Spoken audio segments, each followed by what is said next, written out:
Good morning बच्चों। आज हम आ गए हैं हमारे चैप्टर के लास्ट टॉपिक पे, electric field due to solid non conducting sphere. हम पढ़ रहे हैं गॉस लॉ की एप्लीकेशन। गॉस लॉ का यूज हम कहाँ कर सकते हैं? तो गॉस लॉ का हम यूज कहाँ कर सकते हैं बच्चों? ऐसी चीजों की वजह से इलेक्ट्रिक फील्ड निकालने में जिनमें बिना गॉस लॉ से, अगर हम कूलॉम्स लॉ से निकालते तो बहुत दिक्कत आ रही थी, बहुत कैलकुलेशन करनी पड़ रही थी।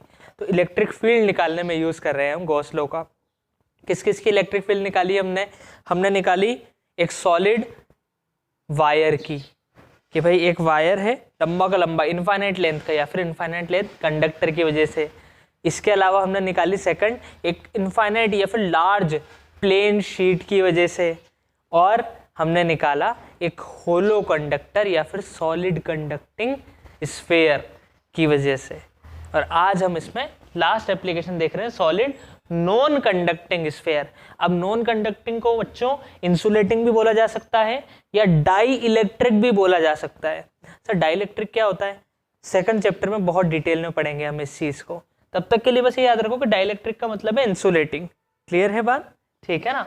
नॉन कंडक्टिंग बोल सकता है नॉन कंडक्टिंग स्फीयर, या इंसुलेटिंग स्फीयर, या डाई इलेक्ट्रिक स्फीयर। तीनों केस में यही बात है। क्लियर? तो चलो स्टार्ट करते हैं।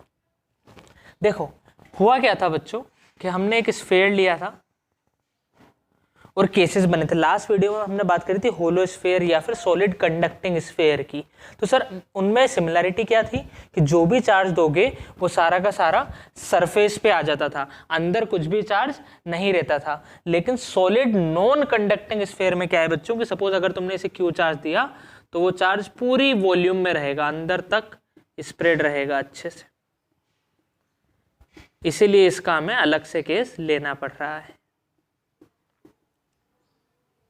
ठीक है, तो पूरी वॉल्यूम में चार्ज अपना स्प्रेड है। अब हमें सपोज वापस दो केस बनेंगे, या तो हम अंदर के किसी पॉइंट पे इलेक्ट्रिक फील्ड निकालें या फिर बाहर निकालें। सबसे पहले हम बाहर निकालते हैं कि सपोज करो इस स्फीयर की रेडियस, स्फीयर है बच्चों, सर्कल मत मानना इसे, इस स्फीयर की रेडियस है कैपिटल आर, और यहां से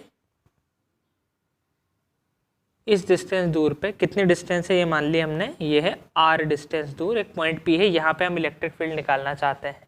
ठीक है ना, थोड़ा सा पास ले आते हैं इसे। यहाँ पे इलेक्ट्रिक फील्ड निकालना चाहते हैं। अब फर्स्ट केस क्या बनेगा? आउटसाइड द स्फीयर, बाहर की तरफ हम इलेक्ट्रिक फील्ड निकालना चाहते हैं। तो आर ग्रेटर देन आर, जब इस पॉइंट की डिस्टेंस रेडियस से बड़ी हो, जब इस पॉइंट की डिस्टेंस रेडियस से बड़ी हो। तो कैसे निकालेंगे भाई? सबसे पहले गॉसियन सरफेस बनाना पड़ेगा। तो स्फीयर के केस में कैसा गॉसियन सरफेस बनता है बच्चों? स्फेरिकल ही बनता है।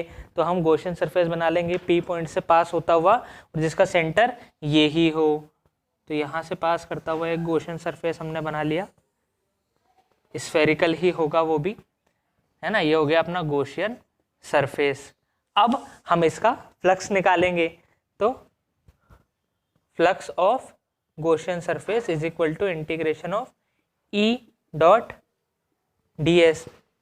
अब देखो अगर इसमें मैं कहीं पे भी बात करूं, इस गॉसियन सरफेस पे अपन कहीं पे भी बात करें, तो कोई सा भी एक पार्ट अगर मैं ले लूं तो उसमें इलेक्ट्रिक फील्ड की डायरेक्शन कैसी होगी बच्चों? ऐसे बाहर की तरफ, ये हो गई इलेक्ट्रिक फील्ड की डायरेक्शन। और यहाँ पे एरिया वेक्टर की डायरेक्शन क्या होगी सर? इसके परपेंडिकुलर, वो भी यही डायरेक्शन है। तो एरिया वेक्टर की डायरेक्शन भी यही होगी। ऐसे ही यहाँ पे अगर अपन बात करें, इस पॉइंट की अगर अपन बात करें, तो फिर बच्चों इलेक्ट्रिक फील्ड सर ऐसे बाहर जाती हुई, क्योंकि एक स्फीयर की वजह से, एक स्फीयर की वजह से इलेक्ट्रिक फील्ड कैसी होगी बच्चों? एकदम देखो इस तरीके से, जैसे ये अपना स्फीयर है तो इसकी वजह से इलेक्ट्रिक फील्ड कैसी होगी सर? पॉजिटिव चार्ज है तो ऐसे बाहर जाती हुई होगी इस तरीके से। तो अगर हमने एक सर्कल बना लिया, एक स्फीयर बना लिया गॉसियन सरफेस में, तो फिर इलेक्ट्रिक फील्ड भी इस तरफ, और देखो यहाँ पे परपेंडिकुलर वेक्टर यानी कि एरिया वेक्टर भी इस तरफ। तो थीटा कितना हो जाएगा अपना? 0 डिग्री हो जाएगा, हाँ या ना? क्योंकि इलेक्ट्रिक फील्ड भी उस तरफ, वही जो हमने पहले देखा होलो स्फीयर में। तो इलेक्ट्रिक फील्ड भी इस तरफ और अपना एरिया वेक्टर भी इस तरफ। इसका मतलब theta is equal to 0 degree. तो हम बोल सकते हैं कि गॉसियन सरफेस का जो नेट फ्लक्स आएगा वो आएगा ई डी एस cos 0। और हमें पता है कि हमने गॉसियन सरफेस ऐसा लिया है कि उसके हर पॉइंट पे इलेक्ट्रिक फील्ड सेम है, यूनिफॉर्म इलेक्ट्रिक फील्ड है, इसीलिए हमने स्फेरिकल शेप का लिया है कि हर पॉइंट एक दूसरे के सिमेट्रिक है, यानी कि हर पॉइंट पे इलेक्ट्रिक फील्ड सेम रहेगी। सेम रहेगी तो हर पॉइंट पे इलेक्ट्रिक फील्ड कांस्टेंट है, तो इंटीग्रेशन से बाहर आ जाएगा। तो क्या हो गया भाई sir, E integration of D S. अब cos 0 तो वैल्यू 1 हो गई, तो integration of D S S. अब अपना गॉसियन सरफेस का फ्लक्स आ गया E इंटू इस गॉसियन सरफेस का एरिया। गॉसियन सरफेस क्या है, स्फीयर है, स्फीयर के एरिया का फॉर्मूला क्या होता है 4πr²। तो इस गॉसियन सरफेस का एरिया हो जाएगा, स्मॉल r आएगा क्योंकि इस वाले सरफेस का फ्लक्स निकाल रहे हैं, अंदर का नहीं निकाल रहे हैं, बाहर वाले का निकाल रहे हैं, इसलिए स्मॉल r का होल स्क्वायर आएगा। समझ में आई बात? ठीक है, तो इसका हमने गॉसियन सरफेस का फ्लक्स निकाल लिया। अब ये तो हमने एक तरीके से निकाला, गॉस लॉ बोलता है कि नेट फ्लक्स होता है Q in upon epsilon not. इस तरीके से भी निकालेंगे और दोनों को इक्वेट कर देंगे, वहां से इलेक्ट्रिक फील्ड आ जाएगी। यही तो कर रहे हैं हर डेरिवेशन में कि भाई इस फॉर्मूले से निकाल रहे हैं, इस फॉर्मूले से निकाल रहे हैं और दोनों को इक्वेट कर दे रहे हैं। अब Q इन, तो भाई मुझे एक बात बताओ कि इस स्फीयर के अंदर कितना चार्ज है? इस स्फीयर के अंदर सर यहाँ तो कुछ भी चार्ज नहीं है, लेकिन ये है टोटल चार्ज। टोटल चार्ज कितना है? Q है, यानी कि इसके अंदर टोटल चार्ज हो गया अपना Q upon epsilon not. Sir total कितना चार्ज है इस बड़े स्फीयर के अंदर? Q है, और यही किसके बराबर है? E into 4πr²। तो यहाँ से हम बात बोल सकते हैं बच्चों कि E तो यहीं रह गया, 4π नीचे गया तो 1/4π एप्सिलॉन नॉट Q, और r² भी नीचे चला गया तो r²। Q क्या है? Charge of sphere upon r², KQ upon r²। क्या होलो स्फीयर में भी यही आ रहा था? यही आ रहा था, याद करो मैंने बोला भी था, चाहे होलो स्फीयर हो या सॉलिड स्फीयर हो, स्फेरिकल शेल हो या फिर सॉलिड स्फीयर हो, अगर हम उस स्फीयर से बाहर इलेक्ट्रिक फील्ड निकाल रहे हैं बच्चों, तो फिर इलेक्ट्रिक फील्ड आएगी KQ/r²। और r क्या है? उसके सेंटर से उस पॉइंट की डिस्टेंस, सेंटर से उस पॉइंट की डिस्टेंस। जैसे कोई सा भी एक स्फीयर ले लूँ मैं बच्चों, चाहे वो होलो हो कि सॉलिड हो, कंडक्टिंग हो कि नॉन कंडक्टिंग हो, मुझे इससे सेंटर से r डिस्टेंस दूर किसी भी एक पॉइंट पर निकालना है, तो वो कितना हो जाएगा? इसका चार्ज KQ अपॉन ये डिस्टेंस का square. As simple as that. इसमें भी वो का वही आया, कोई अंतर नहीं पड़ा। अंतर कहाँ पड़ेगा? इनसाइड होलो में क्या आ रहा था, स्फेरिकल शेल में क्या आ रहा था? 0, क्योंकि उसके अंदर चार्ज नहीं था, लेकिन यहाँ अंदर चार्ज आएगा। तो अंतर जो डिफरेंस है वो कहाँ आएगा? इनसाइड द शेल में, इनसाइड द स्फीयर में। लेकिन आउटसाइड में कहानी सेम है। जो हमने होलो में बात करी थी या सॉलिड कंडक्टिंग में बात करी थी, वही बात है सॉलिड नॉन कंडक्टिंग में। नोट कर लो।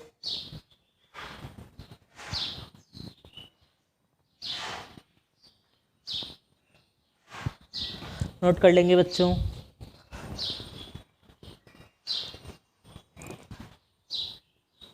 चलो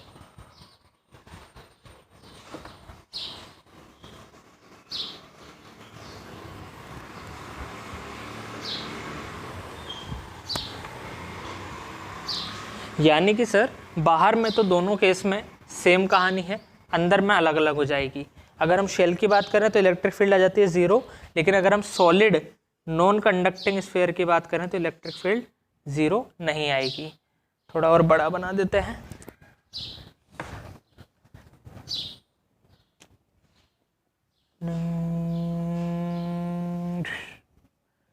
इस पे चार्ज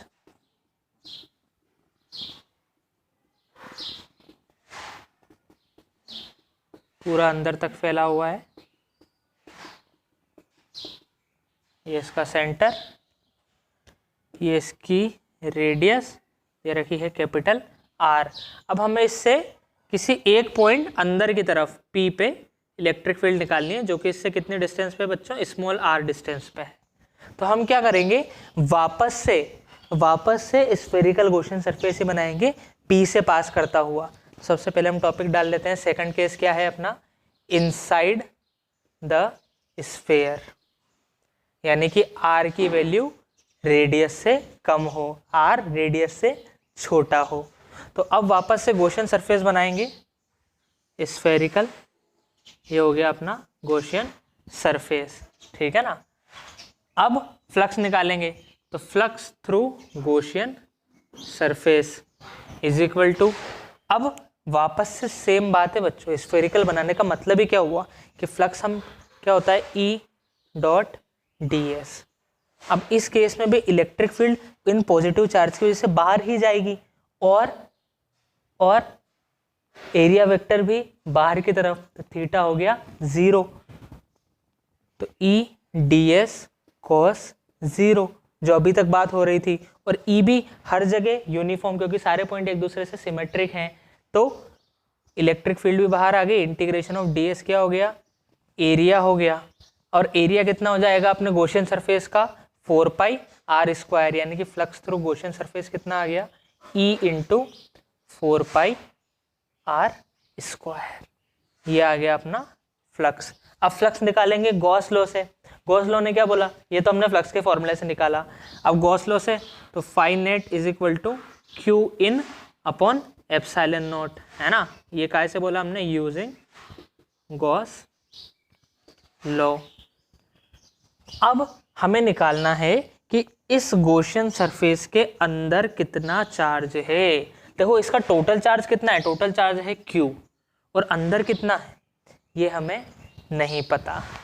अब क्या करेंगे बच्चों, अब हम वापस से याद करो, जब लाइन चार्ज था तो हमने बात करी थी लाइन चार्ज डेंसिटी की, जब अपना प्लेन शीट था तो हमने बात करी थी सरफेस चार्ज डेंसिटी की, और अब एक पूरी वॉल्यूम है तो हम बात करेंगे वॉल्यूम चार्ज डेंसिटी की। अगर मैं ये निकाल लूँ, अगर मैं किसी तरह ये निकाल लूँ कि 1 मीटर क्यूब वॉल्यूम में कितना चार्ज है, अगर मैं किसी तरह ये निकाल लूँ बच्चों कि 1 मीटर क्यूब वॉल्यूम में इसकी, इस स्फीयर की 1 मीटर क्यूब वॉल्यूम में कितना चार्ज है, तो फिर 2 मीटर क्यूब में कितना होगा ये भी मुझे पता चल जाएगा, इसकी वॉल्यूम में कितना होगा ये भी मुझे पता चल जाएगा। तो हम ये मान लेते हैं बच्चों कि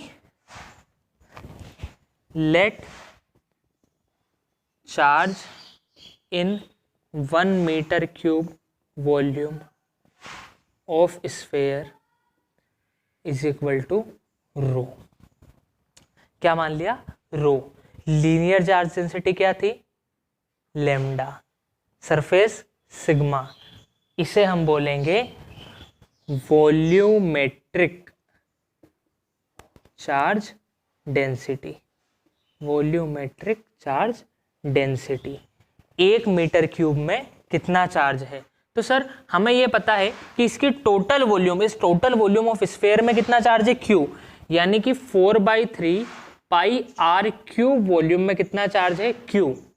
तो 1 मीटर क्यूब में कितना होगा सर, Q अपॉन 4/3 पाई r क्यूब, यानी कि मैं बोल सकता हूँ बच्चों कि रो कितना हो जाएगा, रो हो जाएगा अपना Q अपॉन 4/3 पाई r क्यूब, यानी कि चार्ज अपॉन वॉल्यूम, ये हो जाएगा अपना वॉल्यूमेट्रिक चार्ज डेंसिटी। हमने ये निकाल लिया कि 1 मीटर क्यूब में कितना चार्ज है, और उसे क्या बोल दिया बच्चों, रो बोल दिया। समझ में आई बात। अब क्या करेंगे, अच्छा इतना नोट करो, फिर मैं रब करूंगा ऊपर का पार्ट।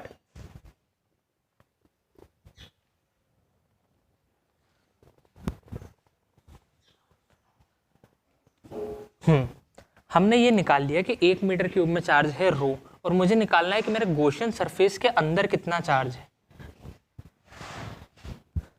मुझे ये निकालना है कि इस ग्रीन वाले गॉसियन सरफेस के अंदर कितना चार्ज है। तो इस सरफेस की वॉल्यूम कितनी है, इस surface volume of Gaussian surface कितनी हो जाएगी बच्चों, सर ये भी स्फीयर है तो 4/3 पाई, इसकी रेडियस क्या है, स्मॉल r क्यूब। तो 1 मीटर क्यूब में चार्ज होता है रो, तो इतनी वॉल्यूम में कितना हो जाएगा, चार्ज हो जाएगा रो इंटू 4/3 पाई r क्यूब। 1 मीटर क्यूब में रो है तो 2 मीटर क्यूब में 2 इंटू रो, 3 मीटर क्यूब में 3 इंटू रो, तो 4/3 पाई r क्यूब में 4/3 पाई r क्यूब इंटू रो। समझ में आई बात। जैसे वहां हमने बात करी थी लेमडा की, तो 1 मीटर में कितना चार्ज है लेमडा, तो एल मीटर में लेमडा इंटू एल हो गया था। ऐसे ही जब शीट की वजह से निकाला था तो 1 मीटर स्क्वायर में कितना चार्ज है सिग्मा, तो एक एरिया जो अपना पाई आर स्क्वायर था उसमें कितना चार्ज आ जाएगा पाई आर स्क्वायर इंटू सिग्मा। समझ में आई बात। सेम कहानी यहाँ पे बच्चों कि जब 1 मीटर क्यूब में इतना चार्ज है रो, तो फिर इतनी वॉल्यूम में कितना हो जाएगा रो इंटू इतनी वॉल्यूम। भाई अगर 1 मीटर क्यूब में सपोज करो 10 कूलम का चार्ज है, 2 मीटर क्यूब में सर 20 का 2 से मल्टीप्लाई कर देंगे, 100 मीटर क्यूब में 100 से मल्टीप्लाई कर देंगे, तो इतनी वॉल्यूम में इतनी वॉल्यूम से मल्टीप्लाई कर देंगे। समझ में आई बात। एक और तरीका क्या है, एक और तरीका है फॉर्मूला लगाने का। रो होता है क्यू बाय वी, तो हमें क्यू इन निकालना है, क्यू इन निकालना है, तो क्यू इन क्या हो जाएगा रो इंटू वॉल्यूम, और वॉल्यूम कितनी है अपने क्वेश्चन सरफेस की 4/3 पाई आर क्यूब, वहां से भी निकाल सकते हो। समझ में आई बात।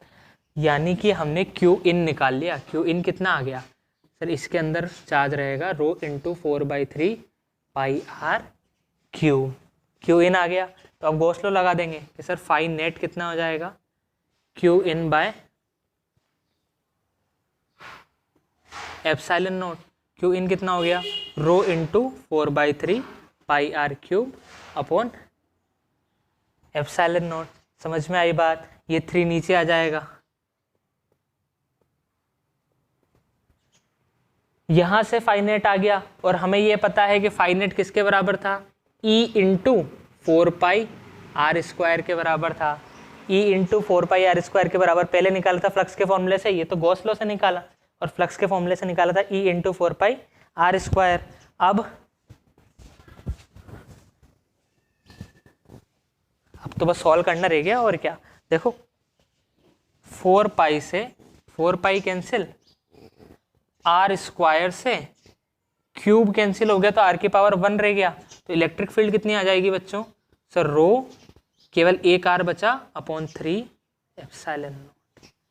इलेक्ट्रिक फील्ड आ गई। रो एक कांस्टेंट वैल्यू है, रो एक कांस्टेंट है। रो क्या है वॉल्यूम मेट्रिक चार्ज डेंसिटी।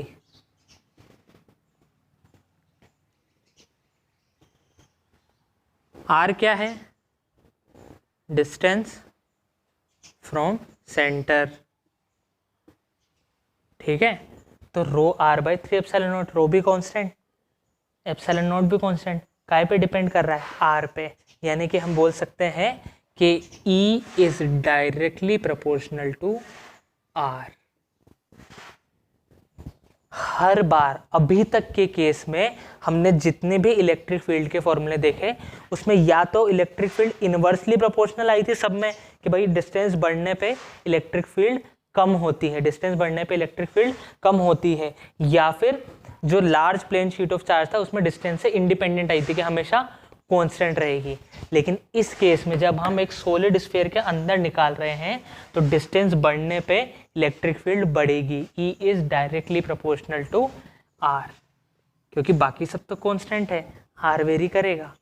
बात समझ में आई। अच्छा, इसको लिखने का एक और तरीका होता है बच्चों, और वो क्या होता है, हमें पता है कि रो क्या होता है, रो होता है सर चार्ज, टोटल चार्ज कितना था Q अपॉन वॉल्यूम, वॉल्यूम कितनी है 4/3 पाई आर क्यूब। तो रो की जगह ये वैल्यू लिख दी बच्चों, तो रो की जगह अगर मैं ये वैल्यू लिखूंगा तो ये बचा R अपॉन 3 एप्सिलॉन नॉट, रो की जगह लिख देता हूँ Q upon 4/3 pi capital R cube. तो 3 से 3 कैंसिल, तो E क्या बच जाएगा सर, E बच जाएगा 1 upon 4 pi epsilon not, 4 pi epsilon not Q upon R cube into R. के उसका charge upon R cube, R क्या है, आर है radius of sphere, radius of sphere. ये नजर आ रहा है क्या, तो थोड़ा सा आर क्या है बच्चों, आर है रेडियस ऑफ स्फीयर, और स्मॉल आर क्या है, स्मॉल आर है distance from centre. Radius of sphere तो कांस्टेंट है, रेडियस ऑफ स्फीयर तो कांस्टेंट है, वेरी क्या करेगा बस ये देखो, उसका टोटल चार्ज भी कांस्टेंट, के भी कांस्टेंट अपना 1/4πε0, और आर कैपिटल आर रेडियस भी कांस्टेंट, क्या चीज़ वेरी करेगी आर। तो यहाँ से भी हम ये बात बोल सकते हैं कि E is directly proportional to R. समझ में आई बात, नोट कर लो, वेरी इंपॉर्टेंट फॉर्मूला याद रखना है। अब किस तरीके से याद रखना है वो मैं बताऊंगा। डेरिवेशन हमने समझ लिया, नोट कर लो एक बार, ठीक है।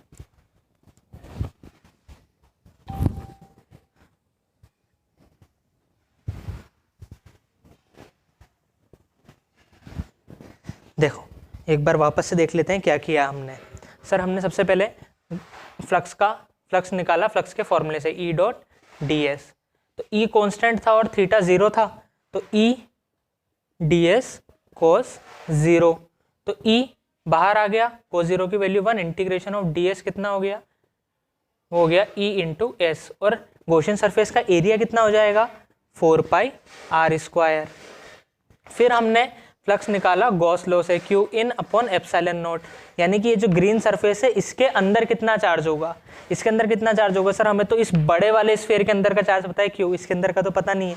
तो हमने क्या करा, हमने मान लिया कि 1 मीटर क्यूब में कितना चार्ज है रो, तो इसकी वॉल्यूम में कितना चार्ज होगा रो इंटू इसकी volume, rho into 4/3πr³ upon epsilon not, और इसको बराबर कर दिया E इंटू 4πr² के, सिंपल। और यहाँ से काटा पिटी करी तो E आ गया ρr/3 एप्सिलॉन नॉट। और हमें ये भी पता है कि रो क्या है, वॉल्यूमेट्रिक चार्ज डेंसिटी, यानी कि चार्ज अपॉन स्फीयर की वॉल्यूम। बात समझ में आई क्या, बात समझ में आई, ठीक है। इतना सा डेरिवेशन था, समझ में आया।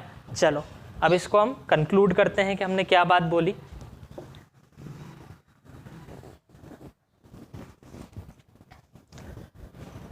कंक्लूजन, देखो ये जो चैप्टर है ना, ये है मोस्टली डेरिवेशन वाला चैप्टर। इसमें से न्यूमेरिकल आते हैं लेकिन ज़्यादा चांसेस होते हैं डेरिवेशन के, क्योंकि इसमें बहुत सारे डेरिवेशन है और बहुत इंपॉर्टेंट डेरिवेशन है। सारे डेरिवेशन इस चैप्टर के इंपॉर्टेंट है, डाइपोल वाले, गॉस लॉ वाले, ठीक है, ये सारे डेरिवेशन इंपॉर्टेंट है। और हर साल कम से कम 1 और 2 डेरिवेशन तो आते ही आते हैं इस चैप्टर में से। तो इन पे पकड़ बनानी हो, डेरिवेशन में मार्क्स लाना सबसे आसान होता है, क्योंकि आंसर हमें पहले ही पता होता है, ठीक है। Conclusion, for solid non conducting sphere having radius capital R and charge capital Q, ठीक है। एक नॉन कंडक्टिंग स्फीयर की बात कर रहे हैं हम, तो electric field outside the sphere, अगर हम बाहर की बात करें बच्चों, मतलब R ग्रेटर देन R, तो इलेक्ट्रिक फील्ड कितनी आ जाएगी KQ/R², सिंपल। अगर बाहर निकाल रहे हैं हम किसी स्फीयर के बाहर निकाल रहे हैं इलेक्ट्रिक फील्ड, तो उसका total charge KQ upon distance का स्क्वायर। समझ में आई बात, ठीक है। और अगर हम बात करें इनसाइड की, electric field inside the sphere, याद करो इसके अलावा जो इससे पहले वाला केस था उसमें भी यही आई थी, और सेकंड इनसाइड में कितनी आ गई थी 0, इसमें 0 नहीं आएगी। कितनी आएगी electric field inside the sphere, compare करो पेज पलट के नोट्स में से, तो वहाँ भी यही आई थी इलेक्ट्रिक फील्ड फर्स्ट केस में तो आउटसाइड में, लेकिन इनसाइड में वहाँ आई थी 0, क्योंकि अंदर चार्ज नहीं था कुछ भी गॉसियन सरफेस के, यहाँ अंदर चार्ज आ गया, तो इलेक्ट्रिक फील्ड कितनी आ गई ρr/3 एप्सिलॉन नॉट, वेयर रो क्या है बच्चों, टोटल चार्ज अपॉन स्फीयर की वॉल्यूम, वॉल्यूमेट्रिक चार्ज डेंसिटी। यानी कि अगर हम बाहर बात करें स्फीयर के, तो इलेक्ट्रिक फील्ड इनवर्सली प्रोपोर्शनल है R² के, और अंदर बात करें तो इनवर्सली प्रोपोर्शनल है R के। अब अगर हम ये इसके कंक्लूजन की बात हुई, इस पूरे डेरिवेशन से हमने ये बात कंक्लूड करी कि भाई अगर आउटसाइड निकालना चाहते हो तो वो तो KQ/R², लेकिन इनसाइड आएगी ρr/3 एप्सिलॉन नॉट। समझ में आई बात? ठीक है ना। अब हमसे कोई बोले कि भाई E वर्सेस R का प्लॉट बनाओ सॉलिड नॉन कंडक्टिंग स्फीयर के लिए, इलेक्ट्रिक फील्ड वर्सेस डिस्टेंस का। तो सपोज करो ये उसका सेंटर है और ये अपना स्फीयर है। तो अंदर की जब तक हम बात करेंगे, जब तक R की वैल्यू कैपिटल R नहीं हो जाती तब तक तो इन्वर्स डायरेक्टली प्रोपोर्शनल है इलेक्ट्रिक फील्ड R के, तब तक इलेक्ट्रिक फील्ड डायरेक्टली प्रोपोर्शनल है R के। देखो R 0 होगा तो इलेक्ट्रिक फील्ड भी 0, R 0 हो गया तो इलेक्ट्रिक फील्ड 0 हो जाएगी। और जैसे जैसे R बढ़ता जाएगा इलेक्ट्रिक फील्ड बढ़ती जाएगी। स्ट्रेट लाइन की इक्वेशन है y is equal to M X, y is equal to M X, straight line की इक्वेशन है। तो जब हम अंदर की बात कर रहे हैं तो फिर इलेक्ट्रिक फील्ड एकदम स्ट्रेट लाइन की तरह बढ़ती जाएगी क्योंकि E is directly proportional to R। ये क्या है? ये रीजन है इनसाइड द स्फीयर का। और जैसे ही हम यहाँ पहुँचे, इसके बाद वापस से inversely proportional to R square यानी कि हाइपरबोला बनेगा अपना। तो ये ग्राफ हो जाएगा। समझ में आई क्या बात? ये अपना स्फीयर है जिसकी रेडियस कितनी है R। तो इस तरीके का ग्राफ बनेगा। याद करो होलो स्फीयर में कैसा बना था, कल वाले लास्ट वीडियो में कैसा बना था सर? अंदर तक तो 0 और बाहर आते से ही ऐसा। अब की बार अंदर 0 नहीं है, अंदर भी बढ़ रही है। समझ में आई बात? ठीक है। दोनों को कंपेयर करके देखोगे तो कंफ्यूजन भी नहीं होगा और याद भी ज़्यादा अच्छे से रहेगा। ठीक है। तो ये अपना ग्राफ हो गया, ये इनसाइड द स्फीयर और ये रीजन क्या हो गया? Outside the sphere.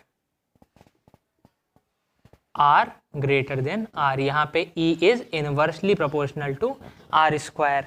यानी कि यहाँ से मैं एक बात बोल सकता हूँ बच्चों कि E मैक्सिमम की वैल्यू कितनी होगी? मैक्सिमम कब आ रहा है? देखो यहाँ से बढ़ रहा है फिर कॉमन लग गया तो ये क्या होगा?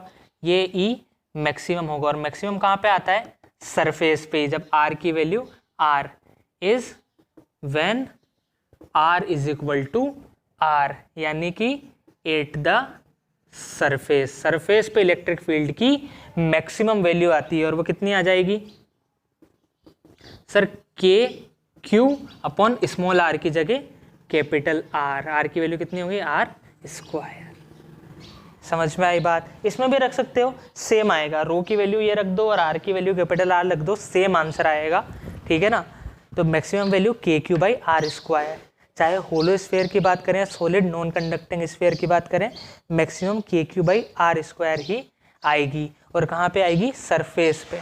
जब R की वैल्यू R हो जाए, क्योंकि सरफेस तक इलेक्ट्रिक फील्ड बढ़ रही है फिर कम होने लग गई, तो मैक्सिमम कहाँ आई? यहाँ पे आई। समझ में आई बात? तो ये अपना चैप्टर खत्म हो गया है गॉस लॉ के। हमने सारी एप्लीकेशंस देख ली है, कुछ और बचती है जो कि CBSE में तो नहीं है लेकिन JEE में पूछी जाती है। इन पे पकड़ बना लो, फिर उन्हें हम बहुत ईजिली कवर कर सकते हैं। सेम इनके ही थोड़ा सा आगे है वो। ठीक है ना। तो ये अपना स्ट्रॉन्ग हो जाएगा तो वो भी हो जाएगा। चलो बाय।